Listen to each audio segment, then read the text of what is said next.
నేడు మంగళగిరిలో ఎయిమ్స్ ప్రారంభం, రాజ్కోట్ నుంచి వర్చువల్ గా ప్రారంభించనున్న ప్రధాని.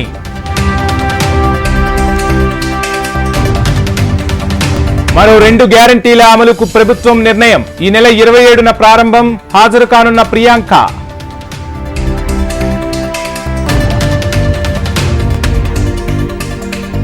నేడు గజ్వేల్లో బీజేపీ విజయ సంకల్ప సభలో పాల్గొననున్న కేంద్ర మంత్రి కిషన్ రెడ్డి.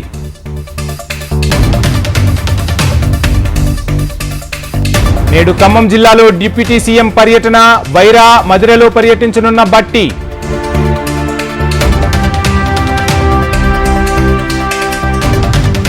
తెలుగు రాష్ట్రాల్లో తగ్గిన ఉష్ణోగ్రతలు, 3 రోజుల పాటు తేలికపాటి వర్షాలు కురిసే అవకాశం.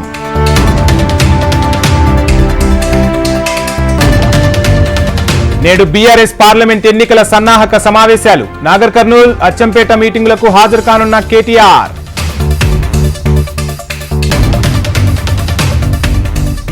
పాలమూరు జిల్లాలో వెంకటేశ్వర స్వామి బ్రహ్మోత్సవాలు. మన్యంకొండలో అంగరంగ వైభవంగా ఉత్సవాలు.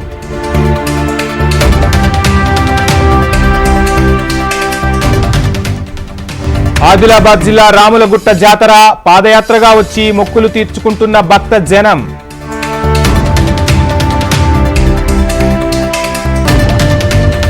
రేపు చిత్తూరు జిల్లా కుప్పంలో ఆంధ్రప్రదేశ్ సీఎం జగన్ పర్యటన. హంద్రీనీవా కాలువ ద్వారా నీటిని విడుదల చేయనున్న సీఎం.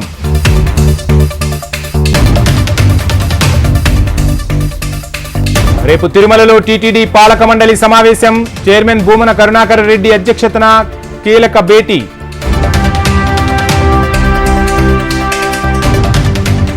మార్చి 1వ తేదీ నుంచి శ్రీశైలంలో మహాశివరాత్రి బ్రహ్మోత్సవాలు. ఆలయంలో 11వ తేదీ వరకు ఆర్జిత సేవలు రద్దు.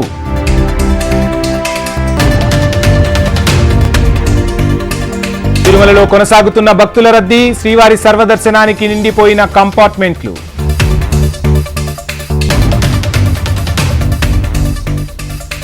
మరి కాసేపట్లో గ్రూప్ 2 ప్రిలిమినరీ ఎగ్జామ్ పరీక్ష నిర్వహణ కోసం పటిష్ట భద్రతా ఏర్పాట్లు చేసిన అధికారులు.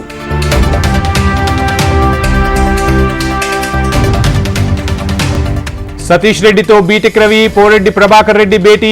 టీడీపీని వదిలి వైసీపీలో చేరే యోచనలో సతీష్ రెడ్డి.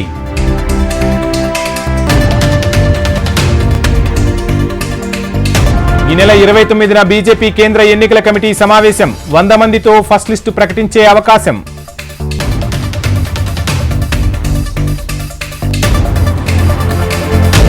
సంగారెడ్డి జిల్లాలో నిబంధనలు ఉల్లంఘిస్తున్న క్రషర్ల యజమానులు.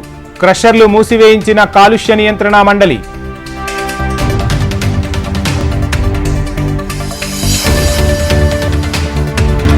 జమ్మూ కశ్మీర్ గుల్మర్గ్ను కప్పేసిన మంచు దుప్పటి. గోండాల మంచుకొండల్లో యాత్రికుల ఆనంద హేళ.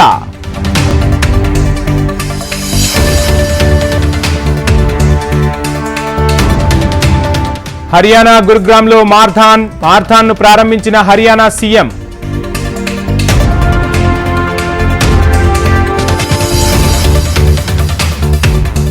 ఎట్టకేలకు నావెల్నీ మృతదేహం కుటుంబ సభ్యులకు అప్పగింత.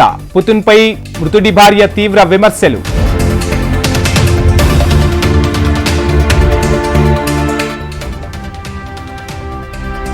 న్యూయార్క్లోని ఓ అపార్ట్మెంట్లో చెలరేగిన మంటలు. భారతీయ విద్యార్థి దుర్మరణం.